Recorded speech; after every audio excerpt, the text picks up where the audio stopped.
ان سے سبیل راستے اللہ اللہ کے و کفرن اور کفر کرنا بھی اس سے و اور المسجد الحرام اور مسجد حرام سے و اور اخراجو نکال دینا اہلہی اہل کہتے ہیں جیسے ہم اہل خانہ کہتے ہیں اسی طرح وہی ہے اہل یعنی کہ لوگوں کو ہی اس کے منہو اس سے اکبرو بہت بڑا ہے اندہ نزدیک اللہ اللہ کے والفتنۃ اور فتنہ اکبرو زیادہ بڑا ہے من سے القتل خون ریزی یا قتل ایسے ہی آپ قتل بھی لکھ سکتے ہیں و اور لا یہاں پر جو ہے اس کے معنی لا یزالون ہمیشہ رہیں گے یقاتلونکم وہ لڑتے اینڈ پہ کم ہے تو کس سے تم سے حتیٰ کہ یردوکم وہ پھیر دیں کم اینڈ پہ ہے تم کو ان سے دینکم دین تمہارے ان اگر استطاعو وہ کر سکیں استطاعت سے جو ہمارا اردو کا بھی ورڈ ہے نا کہ استطاعت رکھنا کسی چیز کی وہی ہے کہ وہ کر سکیں و اور من جو یرتدد پھرے گا منکم تم میں سے ان سے دینی ہی دین یعنی کہ دین جیسے ہم جو دین ہے وہی بالکل ہی اپنے فیمت فا ہے شروع میں پھر آگے کیا ہے یمت مر جانے کو کہتے ہیں پھر مر جائے و اور ہوا وہ کافر ہو فاولئک تو یہی لوگ حبطت برباد ہو گئے اعمالہم اعمال ہم ان کے فی دنیا میں والآخرتی اور آخرت میں و اور اولئک یہی لوگ اصحاب النار اصحاب کہتے ہیں ساتھی کو یا والے النار آگ کے ہم وہ فیہا اس میں خالدون ہمیشہ رہنے والے انا بے شک الذین جو لوگ آمنو ایمان لائے والذین اور جنہوں نے ہاجرو ہجرت کی وجاہدو اور جہاد کیا فی میں سبیل اللہ سبیل راستے اللہ کے اولئک یہی لوگ یرجونا امید رکھتے ہیں رحمت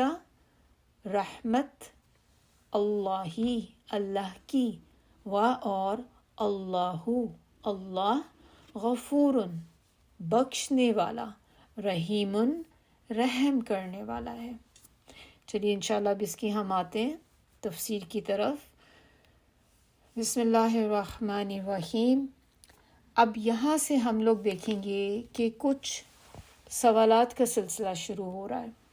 آپ نے بھی ابھی نوٹ کیا ہوگا کہ کوسچنز آ رہے ہیں کافی سارے جو نبی صلی اللہ علیہ وآلہ وسلم سے کیے جا رہے ہیں۔ تو اس کی وجہ کیا ہے بیسیکلی کہ جب ہجرت کی مسلمانوں نے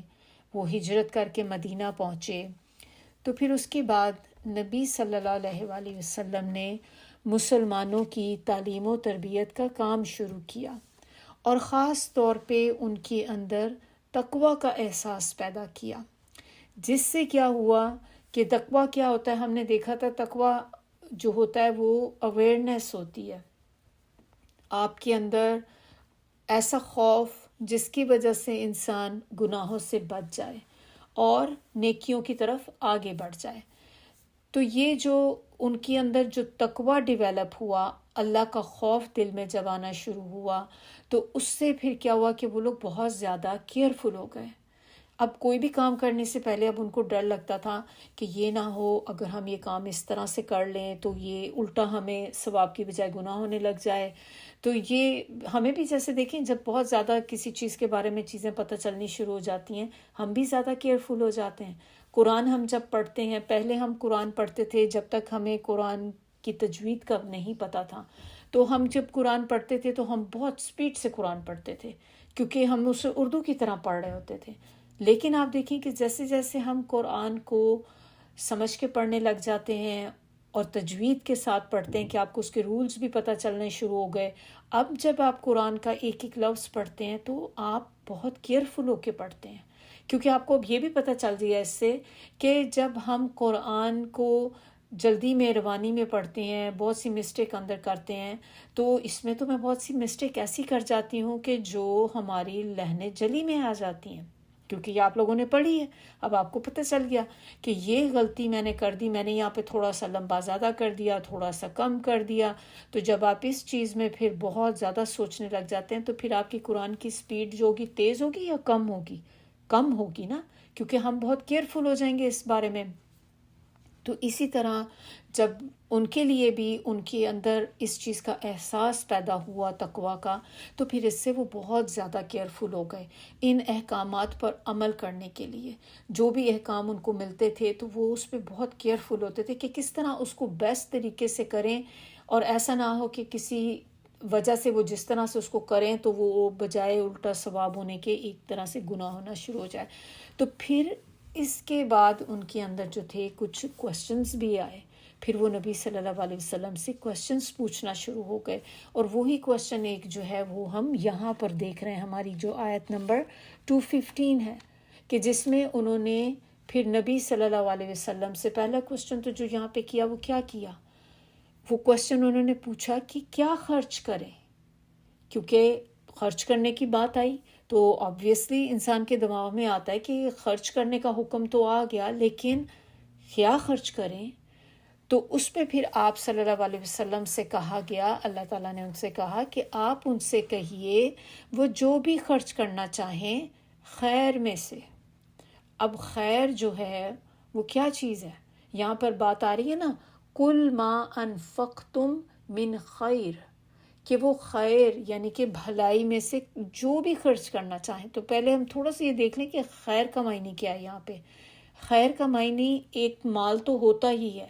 لیکن صرف مال ہی نہیں ہوتا. مال کے ساتھ ساتھ اس کے اندر آپ کی سکلز بھی آ جاتی ہیں، آپ کی کوالٹیز آ جاتی ہیں، آپ کی صلاحیتیں، اور پھر آپ کے اوپر جو نعمتیں اللہ تعالیٰ نے کی ہیں، آپ کے ساتھ جو بھلائیاں ہیں، یہ سارا کچھ خیر کے اندر آ جاتا ہے. تو یہ تھوڑا سا میں اس لیے آپ کو بتانا چاہ رہی تھی کہ ذہن میں آپ کے خیر سے صرف مال ہی نہ ہو، کہ یہ خالی مال کی بات نہیں ہو رہی، اس میں ہر چیز آ جائے گی خیر میں. تو کہا یہ جا رہا ہے کہ وہ خیر میں سے جو بھی خرچ کرنا چاہیں، ان میں سب سے پہلا مستحق جو ہے وہ کون ہے. اللہ تعالیٰ نے یہاں پر ہمیں کرائیٹیریا بتا دیا کہ آپ نے مال تو خرچ کرنا ہے لیکن اس کا کرائیٹیریا کیا ہونا چاہیے کہ کس طرح آرڈر میں آپ نے خرچ کرنا ہے. تو یہاں پر جو بتایا گیا ہے یہ آرڈر میں ہے جو اللہ تعالیٰ نے ہمیں دیا. تو اب اس آرڈر میں سب سے پہلے کس کی بات آ رہی ہے؟ والدین کی. تو اس خیر میں سے آپ جو بھی خرچ کریں ان میں سب سے زیادہ حقدار جو ہیں وہ آپ کے اپنے والدین ہیں. اس میں صرف مال کا ہی خرچ کرنا نہیں پھر آئے گا. اب اس میں خرچ کرنے میں آپ اپنا مال تو خرچ کریں گے، آپ اپنی خدمت لگائیں گے، تعلیم، اچھا رویہ، اچھا سلوک، یہ ساری چیزیں اس کے اندر آ جاتی ہیں. ماں باپ کے بعد کون آتا ہے؟ پھر اس کے بعد اللہ تعالیٰ نے جو نیکسٹ کیٹیگری بتائی ہے وہ بتائی ہے والاقربین. اقربین کیا ہوتے ہیں؟ رشتہ دار. تو ماں باپ کے بعد اگر کوئی زیادہ مستحق ہے تو وہ آپ کے اپنے رشتہ دار ہیں کہ ان پر بھی آپ اپنی یہ چیزیں خرچ کریں. پھر اس کے بعد یتیم، پھر اس کے بعد مسکین اور مسافر. تو یہ ساری کیٹیگری جو اللہ تعالیٰ نے ہمیں ایسے ہی نہیں بتائی، یہ آرڈر میں چیزیں بتائی ہوئی ہیں. اب یہ ہمیں پتہ ہونا چاہیے کہ سب سے پہلے ہمارے جو چیزوں کے حقدار ہیں وہ کون ہیں. اب یہاں پہ ایک چھوٹی سی بات ہے کہ یہ ایک ہمیں ذہن میں نہ آئے کہیں پہ کہ یہ کہیں وہ زکوٰۃ کی بات تو نہیں ہو رہی. تو یہ ہمیں کیسے پتہ زکوٰۃ کی بات نہیں ہو رہی؟ یہ ہو رہی ہے بات عام صدقے کی، عام صدقہ خیرات جو ہم کرتے ہیں، کیونکہ یہاں پر بات آ رہی ہے کہ سب سے زیادہ مستحق آپ کے ماں باپ ہیں. تو کیا آپ کی زکوٰۃ کے ماں باپ مستحق ہوتے ہیں؟ اسی طرح ماں باپ کے لیے اولاد مستحق نہیں ہے، کیونکہ جو ماں باپ ہیں ان کی تو ٹیک کیئر آپ نے کرنی ہی کرنی ہے. تو وہ پھر آپ زکوٰۃ سے تھوڑی کریں گے ٹیک کیئر، کیونکہ وہ آپ کی ذمہ داری کے اندر آ جاتی ہیں. تو جو لوگ آپ کے ہیں، جن کو اللہ تعالیٰ نے آپ کے لیے اسائن کیا ہوا ہے، جو آپ کی ذمہ داری ہیں، ان کو آپ زکوٰۃ نہیں دے سکتے. تو یہاں پر اس لیے ہمیں پھر اب پتہ چلا کہ یہ زکوٰۃ کی بات نہیں ہو رہی، زکوٰۃ کے علاوہ مال کی بات ہو رہی ہے. تو پھر ہمارا جو مال، یعنی کہ کوئی صدقہ وغیرہ جو آپ کرتے ہیں، جو بھی مال آپ دیتے ہیں اللہ کی راہ میں، تو اس میں آپ کے سب سے پہلے مستحق پھر آپ کے اپنے ماں باپ ہوں گے کہ ان کے اوپر خرچ کیا جائے، ان کی ضروریات کا خیال رکھا جائے، ان کے ساتھ اچھا رویہ، اچھا سلوک کیا جائے. اور پھر اللہ تعالیٰ کیا کہہ رہے ہیں کہ جو بھی بھلائی کے، یعنی کہ نیکی کے کام، جو بھی نیکی کے کام تم کرو گے، یقیناً اللہ تعالیٰ اسے خوب جاننے والا ہے. اللہ کو سب معلوم ہے کہ کون کیا کر رہا ہے. مال خرچ کرنا، جب ہم کیا کرتے ہیں، اللہ تعالیٰ نے جو تلقین کی، ایک طرح سے اس کو انکریج کیا کہ مال کیوں خرچ کریں، کیونکہ مال جب انسان اپنا خرچ کرتا ہے تو اس سے اس کا بخل جو ہوتا ہے وہ ختم ہوتا ہے، سینے کی تنگی، گھٹن دور ہوتی ہے. کیونکہ جب آپ دیکھیں جو انسان اپنا مال جمع کر کر کے رکھتا ہے، گن گن کے رکھتا رہتا ہے، وہ کس طرح سٹنجی ہوتا ہے اور وہ کسی چیز پہ مال خرچ کرنا نہیں چاہتا. سم ٹائم تو کیا ہوتا ہے کہ وہ اپنے فیملی کے اوپر بھی خرچ نہیں کر پاتا. وہ اس حد تک چلا جاتا ہے اس میں آگے کہ اپنے بچوں کی، گھر والوں کی بیسک ضروریات کو بھی پھر پورا نہیں کرتا، کہ مال کی محبت اتنی زیادہ اس کے اندر آ جاتی ہے. ایک حدیث ہے، اس میں حضرت ابو ذر بیان کرتے ہیں کہ میں نبی صلی اللہ علیہ وسلم کی خدمت میں حاضر ہوا تو آپ صلی اللہ علیہ وسلم کعبہ کے سائے میں بیٹھے ہوئے تھے. جب مجھے دیکھا تو فرمایا کہ قسم ہے رب کعبہ کی، وہ لوگ بہت نقصان میں ہیں. میں نے پوچھا یا رسول اللہ صلی اللہ علیہ وسلم کون لوگ ہیں وہ؟ تو آپ صلی اللہ علیہ وسلم نے فرمایا جو کثرت سے مال جمع کرتے ہیں، سوائے ایسے لوگوں کے جو آگے پیچھے دائیں بائیں اپنے مال کو خرچ کرتے رہتے ہیں. تو اب یہاں سے دیکھیں کیا ہمیں پتہ چل رہا ہے کہ نبی صلی اللہ علیہ وسلم نے ایسے لوگوں کے بارے میں کہا کہ بہت نقصان میں ہیں، بہت نقصان میں ہیں وہ لوگ. اور کون لوگ ہیں؟ جو مال کو جمع کر کر کے رکھتے ہیں، گن گن کر رکھتے ہیں، اسے جمع کرتے رہتے ہیں، خرچ نہیں کرتے. تو اور جو اپنے مال خرچ کرتے رہتے ہیں ان کے لیے ایک طرح سے خوشخبری ہے کہ جو اپنے آگے پیچھے دائیں بائیں، یعنی کہ جہاں پر ان کو موقع ملتا ہے. مقصد یہ ہے آگے پیچھے اوپر نیچے دائیں بائیں، کیا مقصد ہے کہ آپ جہاں بھی موقع ملے خرچ کریں. چاہے وہ ادھر آپ کے والدین پہ کیا، ادھر آپ نے کچھ رشتہ داروں پہ کر دیا، کچھ آپ کو کوئی یتیم مسکین مل گیا اس پہ خرچ کر دیا، کہیں کوئی آپ کو کام ایسی کوئی کسی نے ریکویسٹ کر دی پیسے کی کہ کوئی ضرورت مند ہے اس کو دے دیا، کہیں پہ کسی پروجیکٹ میں آپ نے لگا دیا، کہیں صدقہ جاریہ میں لگا دیا. تو اپنے پیسے کو ڈفرینٹ جگہوں پہ خرچ کریں، ایک ہی جگہ پہ نہ لگا دیں، کچھ یہاں دے دیا کچھ ادھر دے دیا، تاکہ آپ کا شمار بھی ان لوگوں میں ہو کہ وہ اپنا مال آگے نیچے اوپر، آگے پیچھے اوپر نیچے دائیں بائیں خرچ کرتے ہیں. تو پھر مال کا ہونا جو ہے کیا وہ برا ہے کہ اگر کسی کے پاس مال ہے؟ مال کا ہونا عیب کی بات نہیں ہے اگر انسان اس کو خرچ کرے، یعنی کہ ایک اس کا ہاتھ جو ہے کھلا ہاتھ ہو، کہ وہ اپنے ہاتھ سے خرچ کرے اس مال کو اور بہت ڈفرینٹ جگہوں میں اللہ کی راہ میں نکالے، اس کو ہر سمت میں ہر طرف خرچ کرے. اور اس میں بھی جیسے ہم نے بات کی کہ جس طرح آپ نے دیکھا ساری کیٹیگری جو اللہ تعالیٰ نے ہمیں بتا دی ان پہ آپ خرچ کریں. پھر ارد گرد کمیونٹی میں آپ دیکھیں، اگر آپ کو کہیں پتہ چلتا ہے کہ کہیں کسی جگہ پہ ضرورت ہے وہاں پہ تھوڑا مال لگا لیں. اب یہ ایسا نہیں ہے کہ اب کسی کے پاس اتنا مال ہے ہی نہیں تو کہاں پہ لگائے، کیسے کرے، پھر وہ تھوڑا دے دیں جتنا آپ کر سکتے ہیں. ضروری تو نہیں ہے کہ آپ نے لاکھوں میں ہزاروں میں ہی دینا ہے. اگر ایک بندہ افورڈ نہیں کر سکتا، آپ $1 افورڈ کر سکتے ہیں، $1 دے دیں تاکہ آپ کا نام بھی لکھا جائے ایسی جگہوں پہ کہ یہ جہاں پہ بھی میں نے سنا تو میں نے اس جگہ پہ لگا دیا، چاہے تھوڑا سا ہی لگایا، تاکہ آپ کا نام وہاں پر لکھا جائے اس جگہ پہ. تو انسان کے اندر آپ دیکھیں کہ بہت سی خرابیاں تبھی شروع ہوتی ہیں جب اس کے اندر مال کی حرص اور محبت بڑھ جاتی ہے.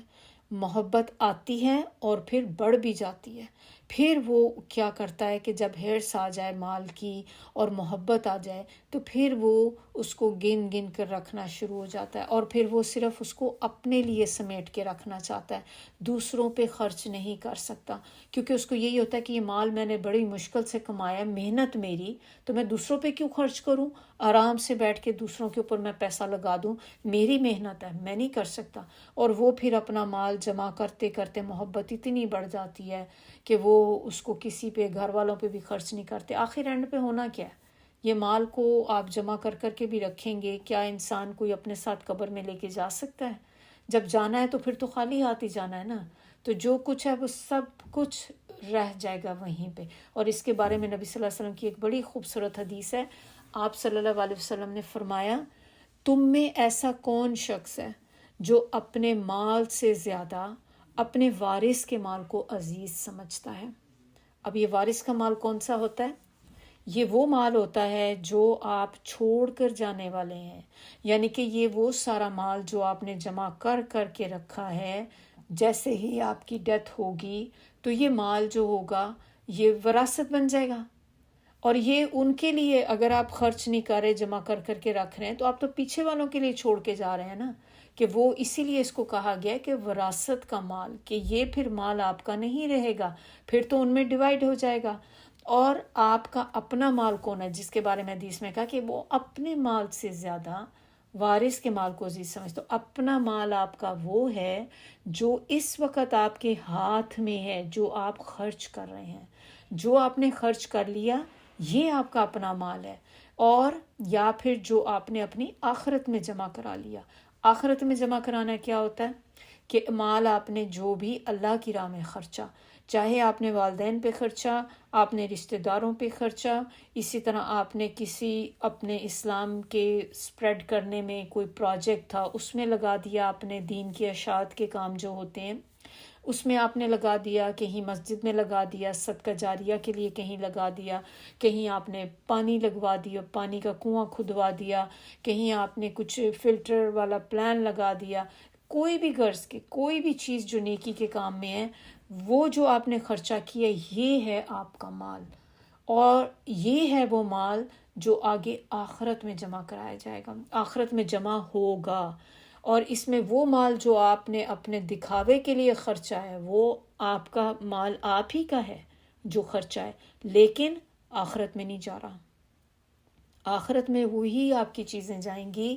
جو آپ نے اللہ کے لیے کی ہیں اور نیکی کے کاموں میں جہاں لگایا. گناہوں کے کام میں جو آپ نے مال لگایا وہ بھی آپ ہی کا مال ہے، آپ کے ہاتھ میں تھا نا اس وقت، ابھی آپ نے یوز کیا ہے. تو کسی برائی کے لیے آپ نے یوز کیا ہے وہ مال، کسی کو جیسے ہوتا ہے بعض اوقات آپ نے کسی کے ساتھ زیادتی کرنے کے لیے وہ مال استعمال کیا ہے، کہ جیسے کوئی بیوہ ہے، کوئی غریب لوگ ہیں، کوئی یتیم بچے ہیں، آپ نے ان کی زمین، ان کا گھر ہتھیانے کے لیے آپ اپنا پیسہ لگا کے کچھ لوگوں کو آپ نے ہائر کیا، جیسے کوئی ہوتے ہیں نا گنڈے ٹائپ لوگ ہیں، کوئی آپ نے اس طرح کے لوگ ہائر کر دیے کہ وہ جا کے ان کو تھریٹن کریں تاکہ آپ وہ مال، وہ چیز ان سے ہڑپ کر لیں. تو اس طرح کی چیزیں بھی جو آپ نے، مال تو آپ ہی کے ہاتھ میں تھا، آپ نے خرچ کیا، آپ کا مال ہے، لیکن یہ ایسی کوئی بھی چیز آپ کے لیے آخرت میں جمع نہیں ہو رہی. تو یہ ہمیں دیکھنا ہے کہ ہم جب بھی مال خرچ کرتے ہیں تو اس وقت ضرور اپنے اندر سوچا کریں کہ یہ میرا مال جو ہے یہ مجھے کہاں لے کر جائے گا. یہ کیونکہ جواب تو آپ نے اللہ کے آگے کھڑے ہو کے ہر چیز کا دینا ہے. ہم نے بہت دفعہ یہ حدیث دیکھ لی کہ جس میں ہم کہتے ہیں نا کہ 5 چیزوں کے سوالات کے جو جواب دیے بغیر انسان اپنی جگہ سے نہیں ہل سکے گا. ان میں ایک یہ بھی ہے کہ جو مال kamaیا ہے وہ کہاں خرچا ہے. پھر ہم ایک ایک جو ہم نے پینی بھی ارن کی ہے، ہمیں اللہ کے سامنے اس کا جواب دینا پڑے گا کہ یہ ہم نے کہاں خرچی.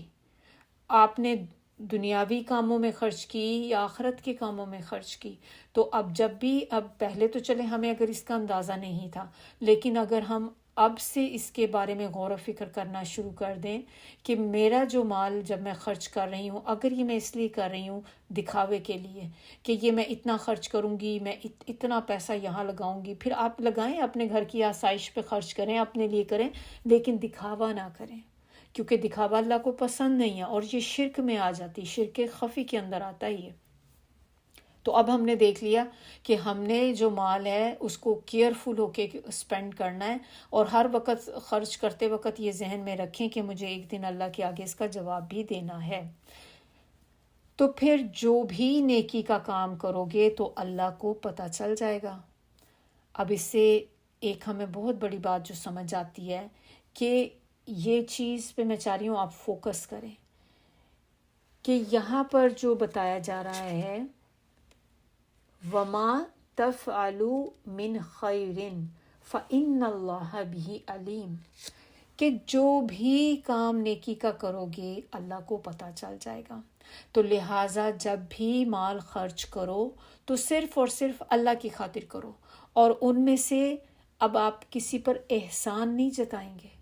کہ آپ کسی پر آپ کر رہے ہیں کہ اپنی طرف سے آپ احسان جتا رہے ہیں اب اس بندے کے اوپر، کیونکہ جس کے لیے آپ کر رہے ہیں اگر آپ خالص اللہ کے لیے کریں تو اللہ کو تو پتہ ہے کہ میں جو یہ کام کر رہا ہے بندہ میری راہ میں خرچ کر رہا ہے، کسی کو اس نے مال دیا ہے. اب آپ نے کسی کو کوئی چیز، کسی کا کوئی کام کر دیا، فرض کریں آپ نے کسی کے لیے کوئی پیمنٹ کر دی، اب ہمارے دل میں کیا ہوتا ہے کہ میں نے اب اس کے لیے یہ اس چیز کی پیمنٹ کر دی ہے، اب اس کو کیسے پتہ چلے گا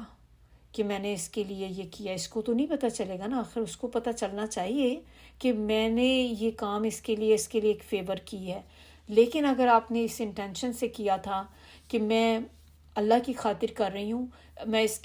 کی مشکل سے نکالنے کے لیے میں نے اپنا مال خرچ کیا ہے، تو پھر آپ دیکھیں کہ اللہ کو تو پتہ ہے، پھر اس بندے کو بتانے نہ بتانے سے تو کوئی فرق نہیں پڑتا. آپ اس بندے کو بتا کر یہ ریئلائز اس کو کرانا چاہ رہے ہیں کہ یہ میں نے کیا ہے، میں نے آپ کے اوپر فیور کیا. تو اس میں کہیں نہ کہیں ہمارے دماغ میں ایک پیچھے کہیں یہ چیز بیٹھی ہوتی ہے کہ ہم اپنی چاہتے ہیں کہ تعریف ہو، کہ یہ بندے کو پتہ تو چلے کہ میں نے دیا. تو یہ جب چیز آپ کے اندر آ گئی نا تو وہ جتنا بھی آپ نے اس کے لیے اسپینڈ کیا ختم ہو گیا، اس کا اجر وہیں ختم ہو گیا، کیونکہ آپ کے دل میں یہ خواہش آ گئی کہ اس کو پتہ چلے اور اس کے دل میں تھوڑی میری عزت ہو، تھوڑا احسان بھی ہو کہ میں نے اس کی فیور کی ہے. اگر اللہ کے لیے کر رہے ہیں نا تو پھر یاد رکھیں کہ اللہ جانتا ہے، اللہ دیکھ رہا ہے. اسی طرح ہے کہ جیسے ہم نے دیکھا کہ اللہ کے سائے کے نیچے ہوں گے قیامت کے دن وہ لوگ جو اپنے سیدھے ہاتھ سے خرچ کریں گے، صدقہ دیں گے، اس کے الٹے ہاتھ کو خبر نہ ہوگی. دس از واٹ اٹ مینس کہ آپ اتنی خاموشی سے دیں، اتنا چھپا کے دیں کہ آپ کے دوسرے ہاتھ کو خبر نہ ہو. اور لیکن یہ ہوتا بڑا مشکل ہے کہ جب ہم کسی کے لیے کر رہے ہوتے ہیں نا، پھر ہمارے دل میں یہ ارج آتی ہے کہ نہیں، کسی طرح اس کو پتہ چل جائے کہ میں نے اس کے لیے یہ کام کیا ہے. بہت مشکل ہے اپنا کسی کے فیور میں آپ کام کریں پھر اس کو آپ چھپا کے بھی رکھیں. لیکن اس پہ ہم نے ورک کرنا ہے، کیونکہ ہم نہیں چاہتے کہ ہم یہاں پر جو بھی مال خرچ کریں جب ہم آخرت میں پہنچیں تو جا کے ہمیں پتہ چلے کہ وہ جو اتنا مال ہم نے اللہ کی راہ میں دیا کچھ بھی نہیں پہنچا آگے. کیوں نہیں پہنچا؟ کیونکہ آپ کے دل میں شو آف آ گئی تھی، آپ کے دل میں ریاکاری آپ نے اس میں کر لی، آپ نے کسی کو مینشن کر دیا، آپ نے کسی پہ احسان جو تھا جتلا دیا، تو پھر وہ آپ کا پورا اجر ختم ہو گیا. اگر آپ چاہتے ہیں نا کہ یہ جس طرح سے آپ نے دیا ہے ایز اٹ از آپ کو پیکیج اوپر ملے تو پھر دے دیں اور بھول جائیں. اس کی بڑی اچھی وہ ایک ہوتی ہے، ہماری اردو میں کہتے تھے نا، نیکی کر دریا میں ڈال، نیکی کر دو دریا میں ڈال دو اور بھول جاؤ اس کو کہ آپ نے کسی کے ساتھ کوئی نیکی کی ہے. جب اپنے آپ کو اس نیکی کی یاد دہانی کراتے رہیں گے کہ دیکھو میں نے فلاں کے ساتھ یہ کیا تھا. اپنے خاندان میں خاص طور پہ بہت زیادہ ہوتا ہے کہ جب ہم اپنے فیملی والوں میں کسی کی ہیلپ کرتے ہیں پھر ہم ان سے یہ توقع کرتے ہیں کہ اب جب بھی میں اس سے ملوں تو یہ میری رسپیکٹ کرے، کیونکہ میں نے اس پہ اتنا خرچ کیا ہے، میں نے اس کو اس پریشانی سے نکالا تھا، وہ بڑی پریشان تھی، بڑی یہ تھی، میں نے ہیلپ کی تھی. یہ جو میں ہے نا اس کو ختم کرنا ہے ہم نے. آپ کریں اور بھول جائیں، بلکہ اس کا شکر ادا ہمیں کرنا چاہیے کہ اس نے ہمیں توفیق دی کہ ہم نے اس کی مدد کی، کہ یہ ہمیں نہیں پتہ کہ یہ مدد کرنے سے اللہ تعالیٰ قیامت کے دن ہماری کتنی مدد کریں گے، کیونکہ یہ تو ہے بات فور شور کہ جب آپ دنیا میں آپ کسی کو اس کی تکلیف سے نجات دلاتے ہیں، اللہ تعالیٰ قیامت کے دن ہمیں ہماری تکلیفوں سے نجات دلائیں گے، اور وہ تکلیف سب سے بڑی تکلیف ہوگی قیامت کی جو تکلیف ہے، جو اس وقت انسان جس چیز سے گزر رہا ہوگا اس وقت ہمیں احساس ہوگا کہ واقعی یہ چیزیں، وہاں پر تو انسان ایک ایک چھوٹی سے چھوٹی نیکی کے لیے بھی ترس رہا ہوگا، یہاں تک کہ انسان کہے گا کہ کاش میں نے کسی کو ایک سلام ہی ایکسٹرا کر دیا ہوتا۔ میں اس وقت منہ چھپاتے پھرتے تھے، ہم سلام کرتے ہوئے ہمیں ہوتا تھا کہ شرم آتی تھی، سلام میں کیوں کروں، یہ کرے بندہ، وہاں پہ اتنی سی چیز کے لیے بھی ہو رہا ہوگا کہ کاش میں ایک اگر سلام اور کر دیتی تو اس سے میرا جو سیدھے ہاتھ کا پلڑا تھا وہ بھاری ہو جاتا۔ نیکسٹ آیا ہماری ہے آیا نمبر 216۔ اب یہاں سے ایک اللہ تعالیٰ جو بات بتا رہے ہیں یہ ہے جہاد کے بارے میں۔ تو یہاں کہا جا رہا ہے کہ جہاد تم پر فرض کیا گیا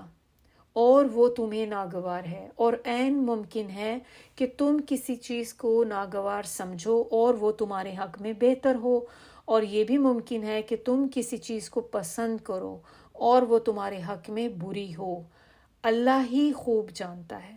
تم نہیں جانتے۔ امپورٹنٹ لیسن ہمیں یہاں پر بتایا جا رہا ہے۔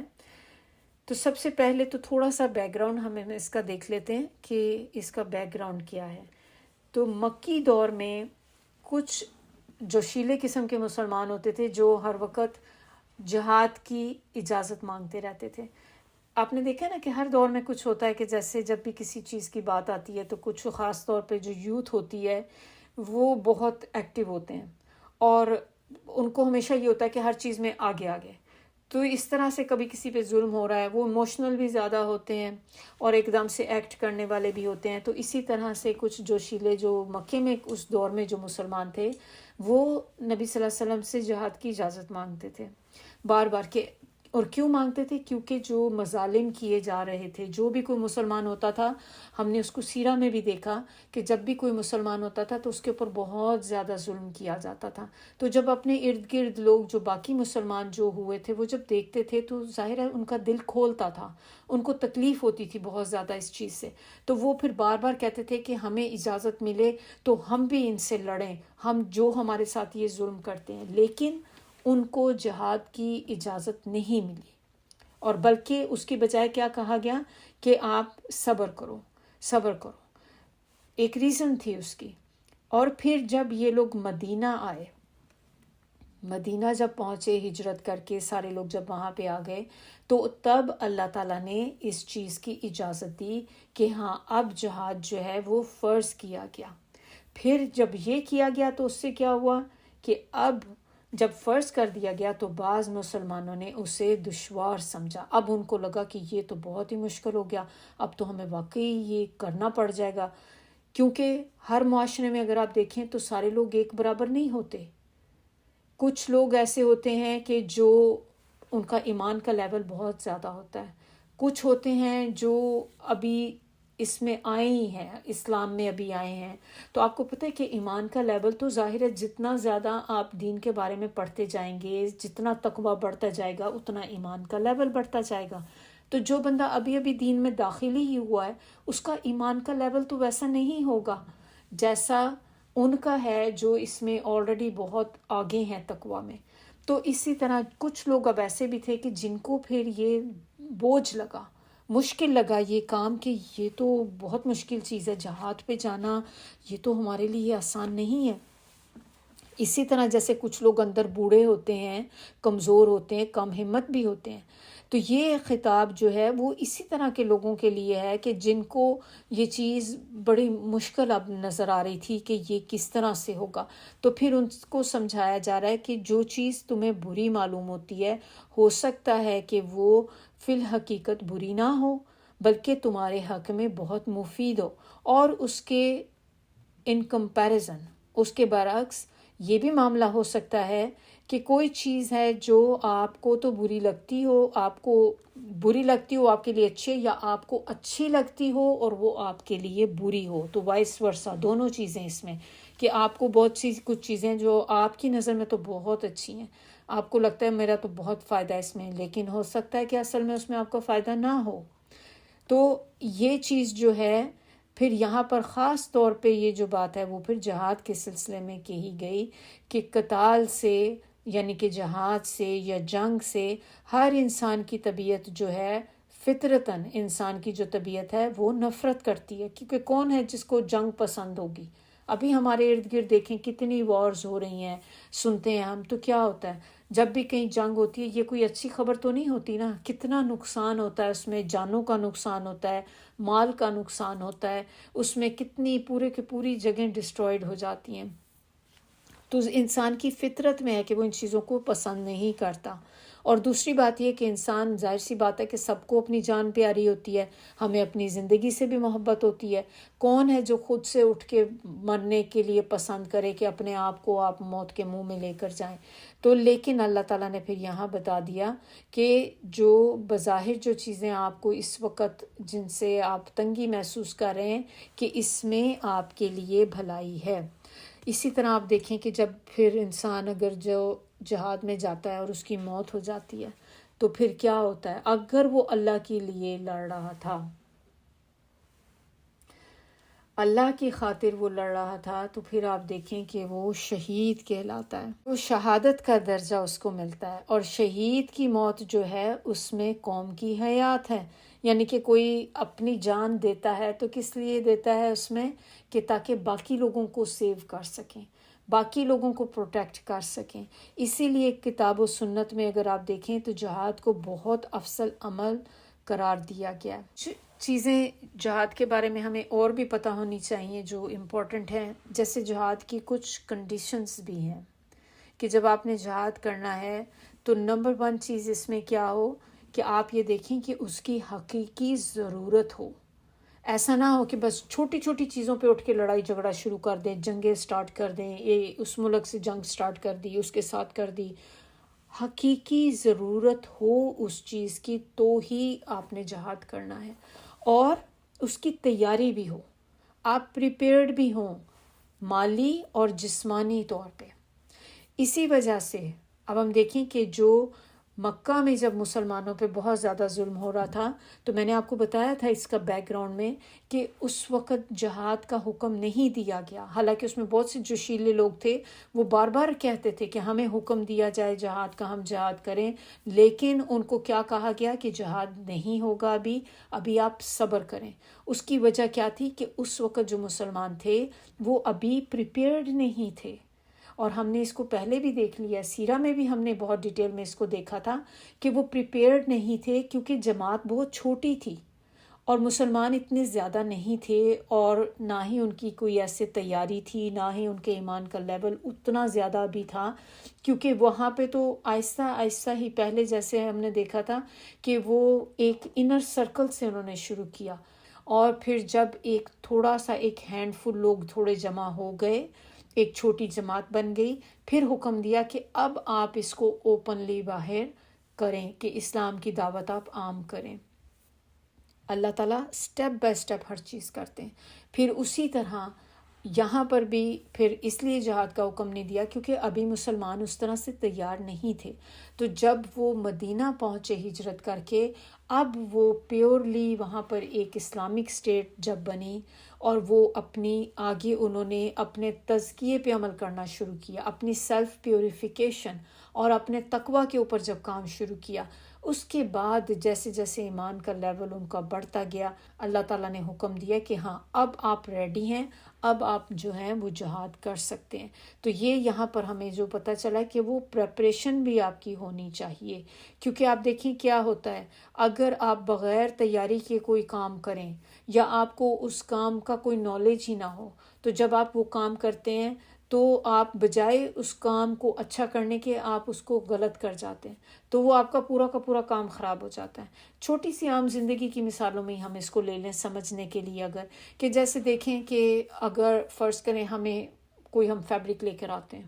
میرا دل چاہ رہا ہے کہ میں نے اس فیبرک سے کوئی پروجیکٹ بنانا ہے. آپ نے کوئی اپنے فرض کریں چلیں اپنے ڈریس سٹچ کرنا ہے, ایک اپنا ڈریس بنانا چاہ رہی ہیں, آپ اپنی بیٹی کا ڈریس بنانا چاہ رہی ہیں, یا کچھ بھی سٹچ کرنا چاہ رہی ہیں, اور یا آپ ڈرائیونگ کے لیے آپ نے ڈرائیونگ میں بھی آپ لے لیں, کوکنگ میں لے لیں, ان ساری چیزوں میں. اب آپ نے کپڑا تو لے آئیں, اب آپ کو یہ نہیں پتا کہ آپ نے کرنا کیسے ہے. ابھی آپ لائی ہیں کہ میں اس کو پھر پہلے سرچ کروں گی, پھر میں سارا ڈھونڈوں گی کیسے کرنا ہے.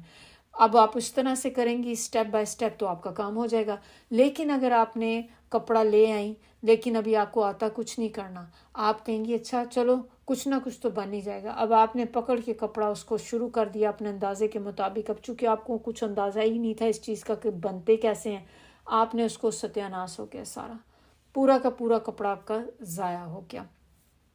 اسی طرح ڈرائیونگ کا آپ کو ایکسپیرینس نہیں ہے بالکل, آپ ڈرائیونگ سیٹ پر بیٹھ گئیں, اب آپ چلانے لگیں گی تو کیا کریں گی, آپ خود امیجن کریں کہ کیا حال ہوگا. ہم جب کبھی زندگی میں ڈرائیو ہی نہیں کیا, آپ کو ڈرائیونگ سیٹ پہ بٹھا دیا جائے, لائسنس بھی نہیں آپ کے پاس, تو آپ تو کہیں نہ کہیں ٹکر لگا دیں گے جا کے, کہیں ایکسیڈنٹ ہو جائے گا. تو بجائے آپ کو اس کا فائدہ ہونے کے آپ کو نقصان ہونا شروع ہو گیا اس چیز کا. اسی طرح کوکنگ میں آپ کو کوکنگ کا سر پیر نہیں پتا, اب بنانے لگیں گی تو کسی میں آپ نے بجائے نمک کے کوئی شوگر ڈال دی ہے, یا آپ نے کوئی اسپائسز بہت زیادہ ہو گئے ہیں, کچا پکا ہو گیا, کیونکہ آپ نے کبھی بنایا ہی نہیں, آپ کو پتہ ہی نہیں اس چیز کا. تو پھر آپ اس کام کو صحیح طور پہ کرنے کی بجائے وہ کام جو ہوتا ہے وہ خراب ہو جاتا ہے. تو اسی لیے کسی بھی کام کو کرنے سے پہلے اس کا سیکھنا, اس کا سمجھنا جو ہے وہ بہت ضروری ہے.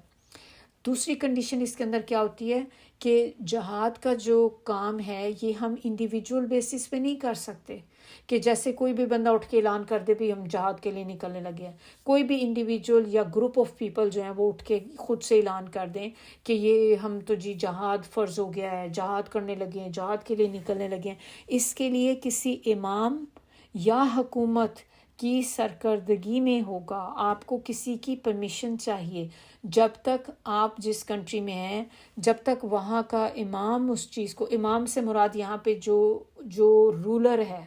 جو اس کو چلانے والا ہے, جو ملک کو چلانے والا ہے, جیسے پریزیڈنٹ آپ کہہ لیں اپنی زبان میں, اور پریزیڈنٹ ہے یا حکومت ہے, جب تک ان کی طرف سے یہ اعلان نہیں ہوگا, جب تک ان کی طرف سے اجازت نہیں ہوگی, تو جہاد کے لیے انسان جا نہیں سکتا. تو یہ دو چیزیں ہیں جو بہت امپورٹنٹ ہے اس میں. اور ایک حدیث ہے اس میں, آپ صلی اللہ علیہ وسلم نے فرمایا جب تمہیں جہاد سے نکلنے کا کہا جائے تب نکلو, اور اگر نہیں کہا جا رہا تو خود سے یہ نہیں کر سکتے.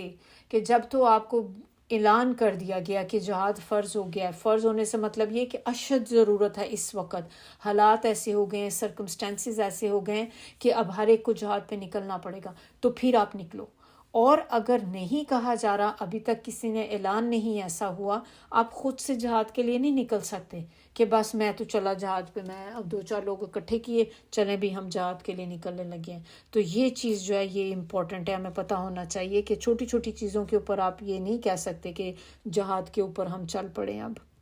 اچھا, اور اس میں آپ ایک اور چیز بھی بڑی امپورٹنٹ ہے کہ جو لیسن ہے, بلکہ اس آیت میں ہمارے لیے بہت بڑا جو لیسن بھی ایک ہے کہ پابندیاں آپ دیکھیں انسان کو نا ہمیشہ مشکل لگتی ہیں. گھر میں بھی آپ دیکھیں, جب ہم گھر میں بچوں کو ڈسپلن کے لیے کیا رولز بناتے ہیں,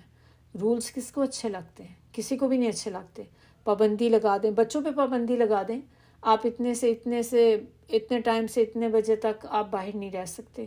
آپ نے رات کو کہیں بھی آپ نے جا رہے ہیں باہر, فرینڈس کے ساتھ بھی جا رہے ہیں, آپ نے اتنے بجے گھر واپس آنا ہے.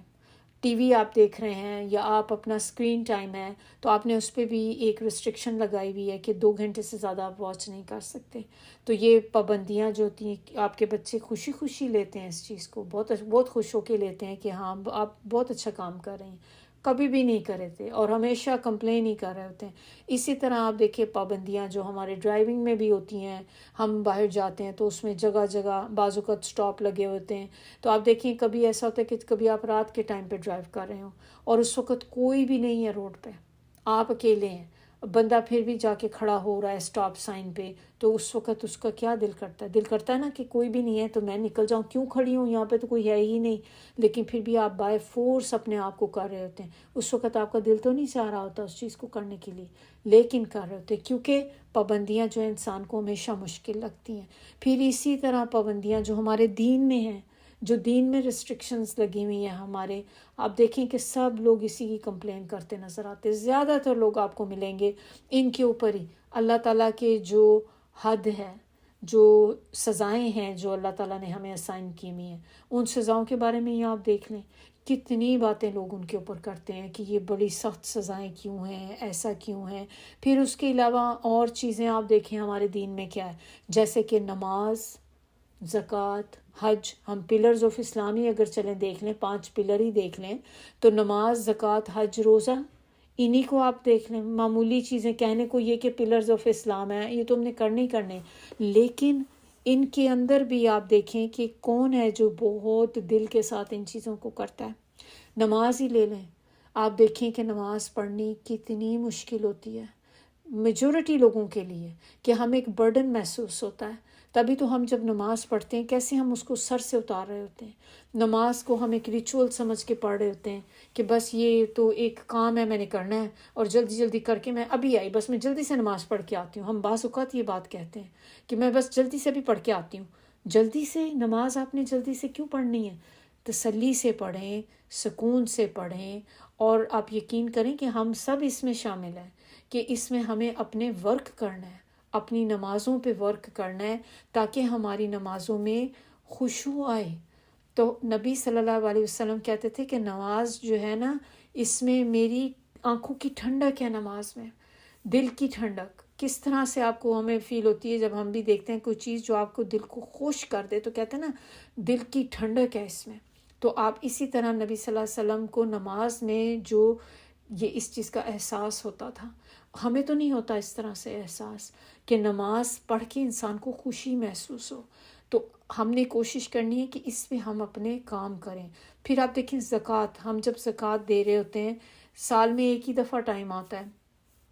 جب اپنے پیسے کیلکولیٹ آپ کریں، آپ دیکھتے ہیں اور پھر وہ کتنی بھاری محسوس ہو رہی ہوتی ہے، زکوٰۃ آئی، اتنا مال پہ، اب مجھے زیور ہے میرا، گولڈ کی جیولری، اب مجھے اس کے اوپر زکوٰۃ نکالنی ہے، اتنی تو زکوٰۃ ہی بن جاتی ہے، اتنا مال، اب بندہ مال بھی جمع نہ کرے اس پہ زکوٰۃ دے، حالانکہ کتنی زکوٰۃ ہے، 2.5% جو ہم دیتے ہیں، بہت زیادہ تو نہیں ہے، لیکن وہ 2.5% بھی ہمیں اتنا بھاری ہو جاتا ہے کہ ہم بڑے بوجھل دل کے ساتھ اس کو نکال رہے ہوتے ہیں۔ پھر بعض اوقات ایسی چیزوں میں ہم کرتے ہیں کہ مطلب ڈفرینٹ طریقے ہم کریں گے کہ کسی طرح ہمیں زکوٰۃ سے ہم بچ جائیں، جمع ہی نہ کریں، مال ہی نہ رکھیں، یا یہ نہ کریں وہ نہ کریں، کہ کسی طرح ہمیں زکوٰۃ سے ہم بائی پاس کر جائیں اس چیز کو۔ حج دیکھ لیں،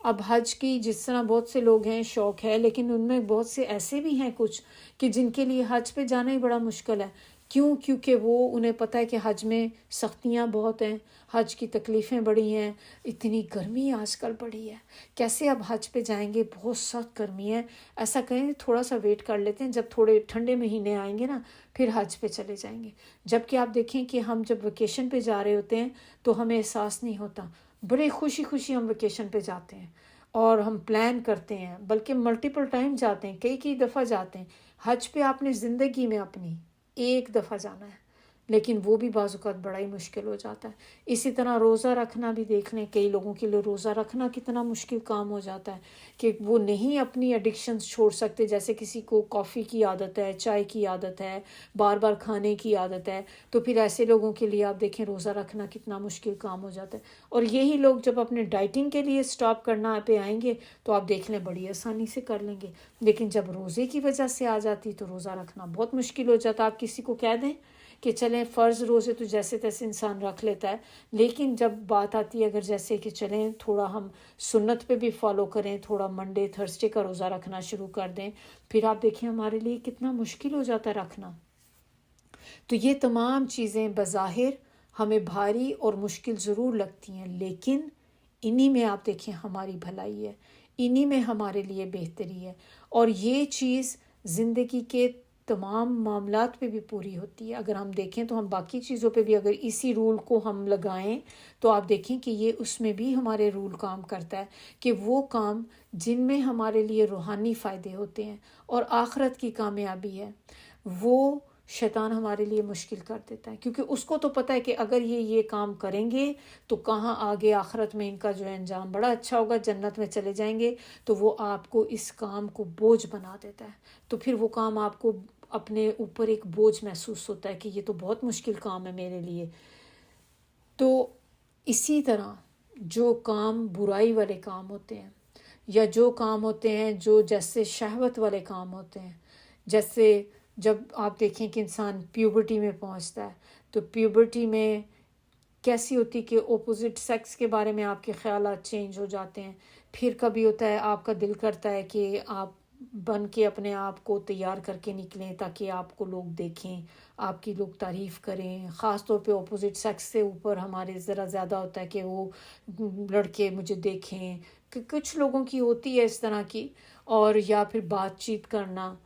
لڑکوں سے بات کرنا، ادھر ادھر ہنس ہنس کے بات کرنا، اس طرح کی چیزیں، فرینڈ شپ کرنا، یہ ساری چیزیں جو ہیں وہ دیکھیں آپ ہمیں بہت اچھی لگتی ہیں. ٹیمپٹیشن بھی بہت زیادہ ہوتی ہے. پھر اسی طرح باہر جانا، موویز دیکھنے جانا، مالز پہ گھومتے پھرنا، تو ادھر ادھر جو کام ہم یہ سارے جو کر رہے ہوتے ہیں اس میں ہمیں بڑا مزہ آ رہا ہوتا ہے شاپنگ کرنے میں. تو لیکن ہمیں دیکھنے میں تو بظاہر بہت اچھے لگ رہے ہیں لیکن اندر ہمیں نہیں پتہ ہوتا کہ یہ کام ہمیں کہاں لے کر جا رہے ہیں اور ہمیں آخرت میں ہمارے لیے یہ برے ہیں. تو اللہ کو پتہ ہے، تو بتایا کیا جا رہا ہے کہ ہم نہیں جانتے. بظاہر چیزیں جو ہمیں اچھی نظر آ رہی ہوتی ہیں ہمیں یہ نہیں پتہ ہوتا کہ وہ آخرت میں ہمارے لیے کتنے نقصان کا باعث ہوں گی. آخرت میں چلے نہ بھی آپ لیں، دنیا میں آگے ہی ہمیں نہیں پتہ کہ فیوچر میں ہو سکتا ہے اس چیز کا ہمیں بہت زیادہ نقصان اٹھانا پڑ جائے. تو بہت سی چیزیں ہماری عقل جو ہے، عقل یعنی کہ ہمارا لاجک اور ہماری مرضی، ہماری پسند، ہماری خواہش یا ہمارے مزاج کے خلاف ہوتی ہیں. تو اس وقت بھی جب ہوتا ہے تو پھر آپ کا دل اس پہ مان نہیں رہا ہوتا. بندہ کہتا ہے کہ پتہ نہیں میری عقل میں آ نہیں رہی بات، یہ نا مجھے میں ڈائجسٹ نہیں کر پا رہی اس چیز کو کہ یہ کیسے ممکن ہے کہ یہ مجھے چیز ابھی دیکھنے میں اتنی بری لگ رہی ہے کہ اس میں میرا کوئی فائدہ بھی ہو سکتا ہے. جیسے آزمائشی بعض اوقات ہم پہ کوئی اس قسم کی آ جاتی ہیں تو آپ نے کبھی نوٹ کیا ہوگا کہ اگر آپ ان کو کہیں کہ دیکھیں اسی میں اللہ کی کوئی بہتری ہوگی تو نیکسٹ آپ کو کیا کہتے ہیں کہ اس میں کیا بہتری میری، آپ بتائیں مجھے آپ کو کیا بہتری میری نظر آ رہی ہے. تو اب ہم تو خود ظاہر انسان ہیں، ہمیں تو نہیں پتہ، لیکن ہم تو وہی بات بتاتے ہیں جو ہمیں اللہ تعالیٰ سے بات پتہ ہے کہ جو بھی چیز ہے اللہ کے ہر کام میں خیر ہے، اللہ کے ہر کام میں بہتری ہے. تو اس میں بھی کوئی بہتری ہی ہوگی جو ہمیں نہیں اس وقت نظر آ رہی. اللہ کو پتہ ہے، اللہ نوز دا بیسٹ. تو پھر اللہ پر ہی چھوڑ دینا چاہیے کہ ہماری عقل جو ہے بہت چھوٹی ہے، لہٰذا ہمارے صرف ہمیں جس چیز پہ بلیو کرنا ہے کہ اللہ کے ہر فیصلے میں حکمت ہے. اور جب انسان یہ چیز کو مان جاتا ہے تو آپ دیکھیں کہ اس سے پھر انسان کی جو تقدیر پہ راضی ہونے میں بھی انسان کو مدد ملتی ہے کہ جب انسان اپنی تقدیر پہ راضی ہوتا ہے، کیونکہ جب وہ یہ مانتا ہے کہ اللہ کے ہر جو فیصلہ ہے اس میں ہماری ہی کوئی بھلائی ہے، ہمارے لیے کوئی حکمت ہے، تو پھر وہ تقدیر پہ بھی راضی ہوتا ہے وہ بندہ. اور تقدیر پہ اگر ہم تقدیر سے ہی ناراض ہیں، ہم اس پہ راضی نہیں ہوتے، تو پھر آپ کو پتہ ہے کہ یہ جو ہمارے ایمان کی وہ 6 چیزیں ہیں، 6 آرٹیکلز آف فیتھ جو ہیں، ان میں ایک یہ ہے تقدیر پر ایمان لے کر آنا. تو اگر ہم تقدیر پر ایمان نہیں رکھتے تو آپ دیکھ لیں کہ پھر کیا ہوگا کہ یہ چیزیں جو ہے آپ اس میں نہیں، آپ مسلمان کا جو اسلام کا جو سرکل ہے آپ اس میں نہیں رہتے. ان 6 چیزوں پر ایمان لانا لازمی ہے. ہم پک اینڈ چوز کر کے نہیں کر سکتے کہ میں ایک چیز اس میں سے ہم جو ہے یہ میرے لیے بڑی مشکل ہے، میں 5 کو مان لوں گی، ایک کو نہیں مان سکتی. ہمیں ان 6 کے اوپر ایمان لے کر آنا ہے، ورنہ آپ اسلام میں نہیں ہوں گے. اتنی امپورٹنٹ ہے یہ چیز. تو تقدیر کا بیان، تقدیر پر راضی ہونا، یہ it's a part of our ایمان کہ ہمیں چاہے وہ چیز ہمیں اس وقت پسند آ رہی ہے نہیں آ رہی، کتنی ہی بظاہر آپ کو بری لگ رہی، لیکن اس پہ ہمارا ایمان ہونا چاہیے کہ یہ چیز جو ہے یہی میرے لیے بہتر ہے، اسی میں میرے لیے بھلائی ہے۔ اب اس کے بعد نیکسٹ آیا ہماری جو ہے آیا نمبر 217۔ اب اس میں بتایا جا رہا ہے کہ وہ پوچھتے ہیں، اب یہ پھر سے ایک اور کوشچن آ گیا، اب یہاں پر لوگ آپ سے کوشچن کرتے ہیں حرمت والے مہینے میں لڑائی کرنے سے متعلق۔ آپ ان سے کہیے کہ حرمت والے مہینے میں جنگ کرنا بے شک بہت بڑا گناہ ہے، مگر اللہ کی راہ سے روکنا اور اس سے کفر کرنا اور مسجد حرام سے روکنا اور وہاں کے باشندوں کو وہاں سے نکال دینا اس سے بھی بڑے گناہ ہیں، اور فتنہ انگیزی یعنی کہ فتنہ کرنا وہ قتل سے بھی زیادہ بڑا گناہ ہے، اور یہ سب کام تم کرتے ہو، اور یہ لوگ تو ہمیشہ تم سے لڑتے ہی رہیں گے، حتیٰ کہ اگر ان کا بس چلے تو تمہیں تمہارے دین سے بھی پھیر دیں،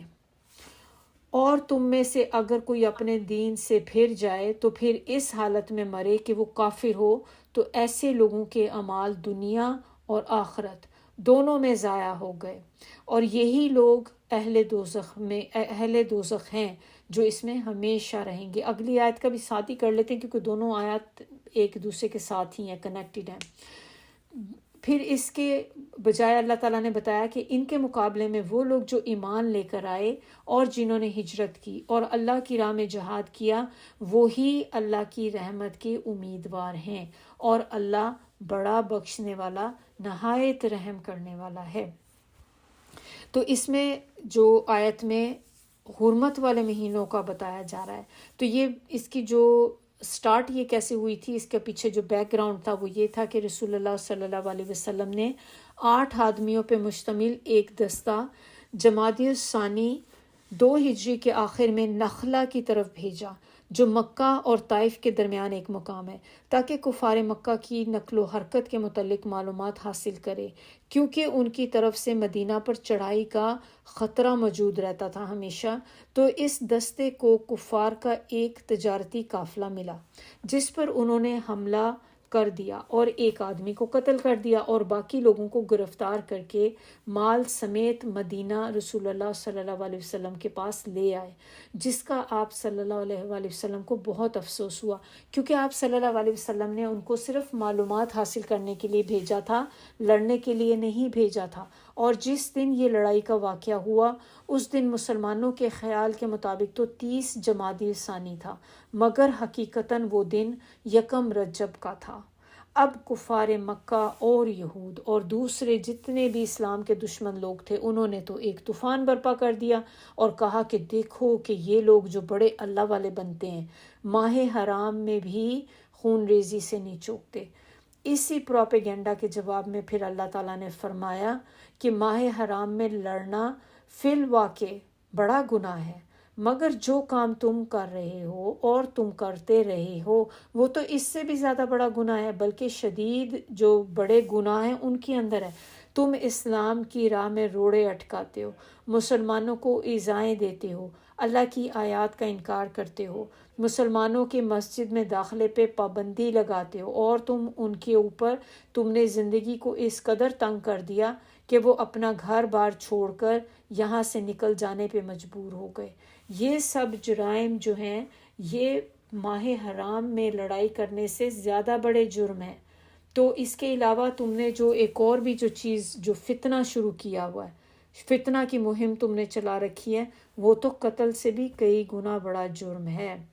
یہاں پر جو فتنہ بتایا گیا وہ فتنہ اس سے مراد ایسی ہر قسم کی مزاحمت ہے جو ان لوگوں نے اسلام کی راہ میں اسلام کو روکنے کے لیے اختیار کر رکھی تھی۔ تو یہاں پر پھر بتایا جا رہا ہے انہیں کہ تمہیں اپنی تو آنکھ کا تمہیں تیر بھی نظر نہیں آتا، جبکہ مسلمانوں سے اگر ایک غلط فہمی کی بنا پر یہ لڑائی ہو گئی تو تم نے پورا آسمان سر پہ اٹھا لیا۔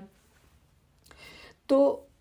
بتایا پھر یہاں پہ جا رہا ہے کہ بیسیکلی یہ لوگ جو اس وقت اب اٹھ کے باتیں کر رہے ہیں، چھوٹی سی چیز کا اب اتنا بڑا ایشو انہوں نے ایک بنا لیا ہے، تو ان کے نزدیک تمہارا اصل جرم یہ نہیں ہے کہ تم نے ماہ حرام کے مہینے میں لڑائی کی ہے، بلکہ ان فیکٹ ان کے دل میں جو چیز ہے وہ یہ ہے کہ تم مسلمان کیوں ہو گئے ہو۔ اور پھر اگر ہو ہی گئے ہو تو پھر ابھی تک اس پہ قائم کیوں ہو؟ کیونکہ وہ چاہتے یہ ہیں کہ اول تو پہلے چاہتے تھے کہ کوئی اسلام کی طرف آئے ہی نہ، اور دوسری چیز وہ کیا ان کے ہوتی تھی کہ اگر آ گئے ہیں تو پھر یہ پھر جائیں اپنے دین سے اس دین سے ہٹ جائیں،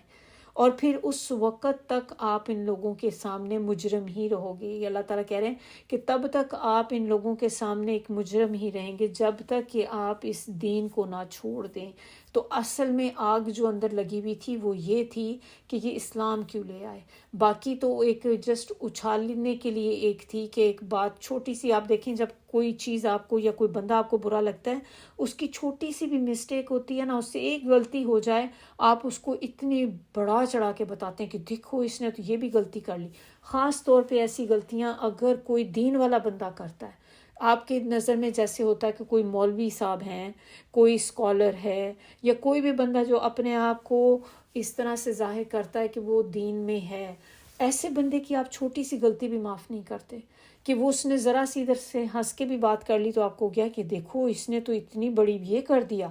ان کے لیے وہ چیز آپ کا دل بہت تنگ ہوتا ہے کہ یہ کیوں اتنی سی غلطی بھی کیوں، یہ تو اگر یہ اپنے آپ کو کہتے ہیں کہ میں ایک مولوی ہوں تو پھر اس کو تو پرفیکٹ ہونا چاہیے، حالانکہ انسان تو کوئی بھی پرفیکٹ نہیں ہے۔ تو ہماری جو ایکسپیکٹیشنز ہیں ایسے لوگوں کے ساتھ ڈیفرنٹ ہوتی ہیں۔ تو اسی طرح اب ان لوگوں سے تکلیف انہیں کیا پہنچی تھی کہ یہ مسلمان کیوں ہو گئے، تو اب وہ گرج جو تھا اندر وہ کہیں نکل نہیں رہا تھا۔ تو جب انہوں نے یہ چیز ان کو پتہ چلی تو اس کا پورا اس کے اگینسٹ انہوں نے ایک پروپیگنڈا شروع کر دیا۔ تو اللہ تعالیٰ نے کہا ہے کہ حقیقتاً یہ لوگ جو ہیں وہ یہ چاہتے ہیں کہ تمہیں تمہارے دین سے پھیر دیں، لیکن ہوشیار رہو کہ یہ تمہارے بدترین دشمن ہیں۔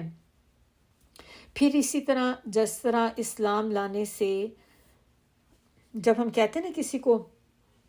کہ اسلام جو لے کر آتے ہیں تو اس سے آپ کے پچھلے سارے گناہ معاف ہو جاتے ہیں،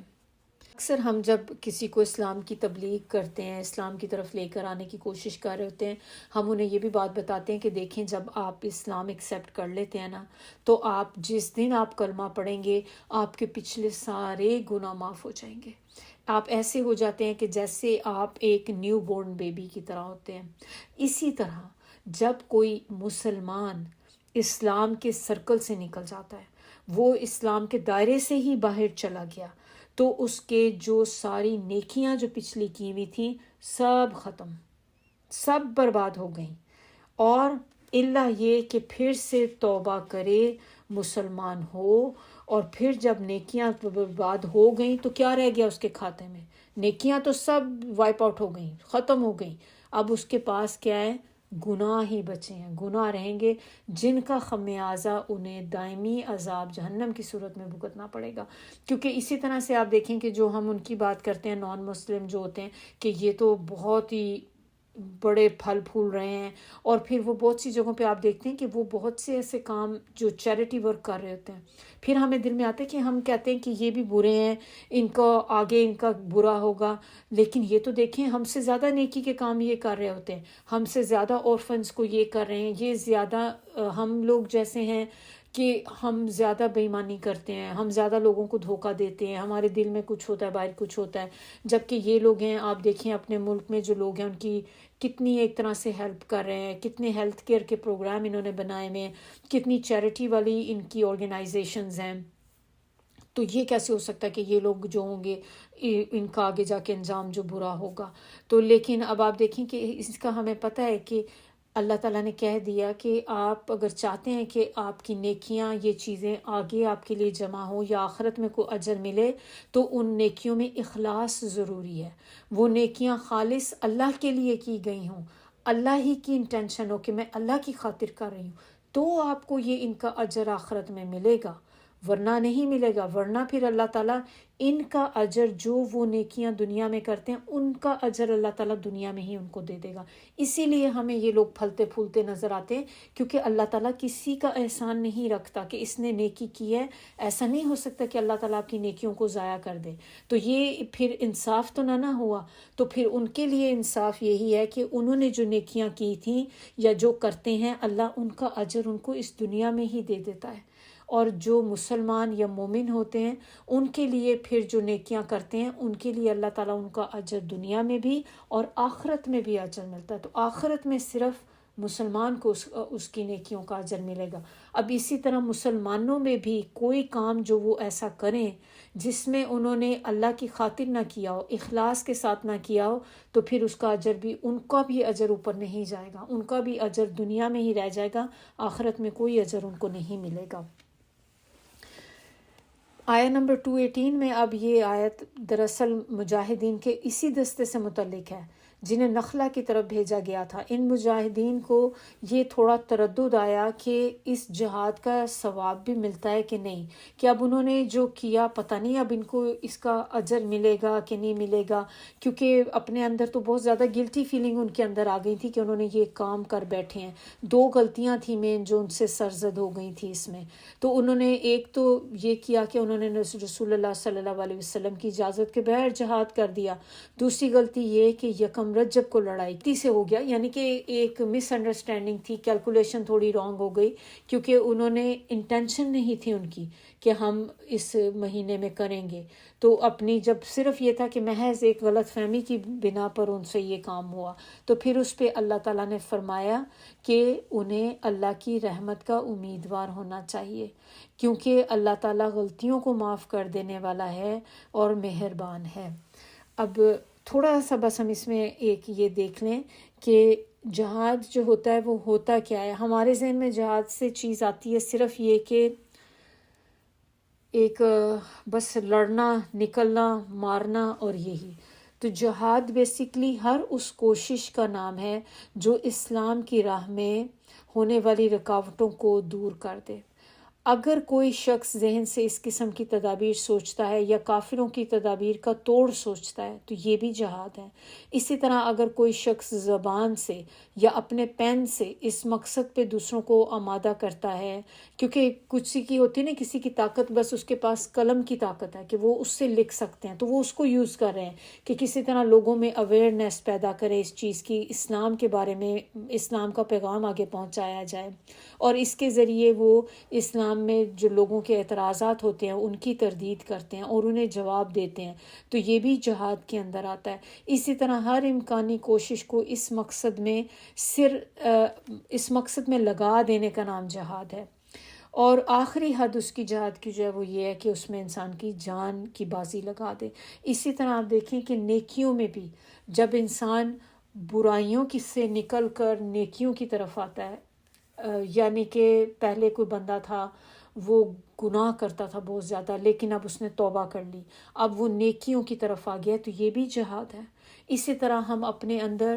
جب ہمارے اندر کوئی برائیاں ہوتی ہیں، ہم اپنی دیکھتے ہیں کہ میرے میں ایک بری عادت ہے کہ میں مذاق میں بھی جھوٹ بول جاتی ہوں کبھی کبھی، مجھے اب اپنی اس عادت کو دور کرنا ہے، یا میں بیک بائٹنگ کر دیتی ہوں، غیبت کر دیتی ہوں، مجھے اپنی اس برائی کو ختم کرنا ہے. پھر آپ اس کے لیے جو کوششیں اب کرتے ہیں، آپ اپنی اس برائی کو روکنے کے لیے، اس برائی سے اپنے آپ کو، اپنی بری عادت کو ہٹا کر ایک اچھی عادت اپنے اندر لانے کی کوشش کرتے ہیں. تو یہ جو ساری سٹرگل ہے جو آپ کر رہے ہیں، یہ بھی جہاد کے اندر آتی ہے. تو جہاد صرف یہ مرنے مارنے کا انعام نہیں ہے، بلکہ اس میں آپ کی یہ ساری چیزیں، آپ کی کوششیں، ایفرٹس اندر آ جاتی ہیں، جو آپ کسی بھی بری چیز سے ہٹ کے آپ اچھی طرف جو آپ آتے ہیں. ایک دفعہ ایک حدیث ہے، اس میں نبی صلی اللہ علیہ وسلم کے پاس ایک کوئی گنوار آیا، بدو کہہ لیں آپ، گنوار سے مطلب ایک ان پڑھ بندہ کوئی ان کے پاس آیا اور کہنے لگا کہ یا رسول اللہ، کوئی شخص لوٹ حاصل کرنے کے لیے لڑتا ہے، کوئی ناموری کے لیے لڑتا ہے، کوئی اپنی بہادری جتانے کے لیے، اور کوئی اپنی حمیت کے لیے، یعنی کہ اپنے قومی یا قبائلی فائدے کے لیے لڑتا ہے، تو ان میں سے اللہ کی راہ میں کون لڑتا ہے؟ تو آپ صلی اللہ علیہ وسلم نے اپنا سر مبارک اٹھایا، کیونکہ آپ صلی اللہ علیہ وسلم اس وقت بیٹھے ہوئے تھے اور وہ بندہ کھڑے ہو کے سوال کر رہا تھا. تو نبی صلی اللہ علیہ وسلم نے اپنا سر مبارک اٹھایا اور کہا کہ جو کوئی اس نیت سے لڑے کہ اللہ کا کلمہ بلند ہو اللہ کی راہ میں، وہی لڑتا ہے. بخاری کی حدیث ہے یہ. اور اسی طرح جہاد صرف، جس کو ہم کہتے ہیں نا جہاد فی سبیل اللہ، یہ صرف وہ کہلایا جا سکتا ہے جو اللہ کا کلمہ بلند کرنے کے لیے لڑا جائے، یعنی کہ اسلام کو بلند کرنے کے لیے، اسلام کی حفاظت کی خاطر لڑا جائے، دنیا سے فتنہ فساد ختم کر کے اس احکام الہی کے آگے سر جھکا دینے کا نام جہاد فی سبیل اللہ ہے، جس میں انسان کی اپنی کسی ذاتی خواہش کو ذرہ بھر بھی دخل نہ ہو۔ جہاں بھی آپ کی اپنی ذاتی خواہش اس کے اندر آ گئی تو پھر آپ کا وہ جہاد فی سبیل اللہ نہیں رہا۔ آپ کو یاد ہوگا، اس طرح ہم نے اپنے ایک لیسن میں پڑھا تھا حضرت علی کا واقعہ ایک، کہ وہ اسی طرح جنگ کے دوران وہ کسی بندے کے اوپر تلوار سے اسے وار کرنے ہی لگے تھے کہ اس بندے نے ان کے اوپر تھوک دیا، اور جیسے ہی اس نے تھوکا تو انہوں نے اپنی تلوار ہٹا لی اور انہوں نے اس کو قتل کرنے کا ارادہ ترک کر دیا۔ تو وہ بندہ بہت حیران ہوا اور اس نے ان سے پوچھا کہ ایسا کیوں ہوا کہ آپ تو مجھے مارنے کے در پہ تھے، لیکن جیسے ہی میں نے آپ کے اوپر تھوکا تو آپ نے مجھے چھوڑ دیا۔ تو انہوں نے کہا کہ پہلے میں تجھ سے اللہ کی خاطر تجھے مار رہا تھا، لیکن جب تو نے میرے پہ تھوکا تو میرے دل میں یہ خیال آیا کہ کہیں یہ نہ ہو کہ اب تیرے مارنے کے اندر میرے اندر یہ خواہش بھی ایڈ ہو جائے کہ تم نے میرے ساتھ زیادتی کی ہے، میرے منہ پہ تھوکا ہے۔ تو آپ ہوتا ہے نا انسان انسلٹڈ فیل کرتا ہے، تو آپ کے اندر دل میں یہ بھی ہو گیا کہ اب تو تجھے ضرور ماروں گا، تو نے تو اب تو میرے منہ پہ تھوکا ہے، اب تو میں تجھے مار کے رہوں گا۔ تو انہوں نے کہا کہ اس ڈر سے میں نے کہ کہیں تھوڑا سا بھی یہ میرے اندر اگر آ گئی چیز تو میں اس وجہ سے چلا جاؤں گا، تو میں تمہیں مارنے کا ارادہ ترک کر دیا۔ پھر اسی طرح ایک اور حدیث ہے کہ جس میں ایک شخص نے آپ صلی اللہ علیہ وسلم کی خدمت میں حاضر ہو کے پوچھا، یا رسول اللہ، جو شخص مالی فائدے یا ناموری کے لیے جنگ کرتا ہے اسے کیا ملے گا؟ آپ صلی اللہ علیہ وسلم نے فرمایا، اسے کچھ نہیں ملے گا۔ تو سائل نے اس سوال پہ بہت زیادہ وہ تعجب میں آیا اور اس نے آ کر دوبارہ یہی سوال کیا۔ آپ صلی اللہ علیہ وسلم نے دوبارہ وہی جواب دیا۔ اس کا اطمینان ابھی بھی نہیں ہوا۔ اس نے تیسری بار، چوتھی بار پلٹ کر آیا اور بار بار یہ سوال کرتا رہا۔ تو آپ صلی اللہ علیہ وسلم نے اس کے تعجب کی وجہ بھانپ کر فرمایا، اللہ کوئی عمل اس وقت تک قبول نہیں کرتا جب تک وہ خاص اللہ کی خوشنودی اور رضا کے لیے نہ کیا جائے۔ یہیں تک ہمارا آج کا لیسن ہے۔ سبحانک اللہم و بحمدک، نشہد ان لا الہ الا انت، نستغفرک و نتوب الیک۔ سبحان ربک رب العزت عما یصفون وسلام علی المرسلین والحمد للہ رب العالمین۔ ربنا تقبل منا انک انت السمیع العلیم وتب علینا انک انت التواب الرحیم۔ السلام علیکم ورحمۃ اللہ وبرکاتہ۔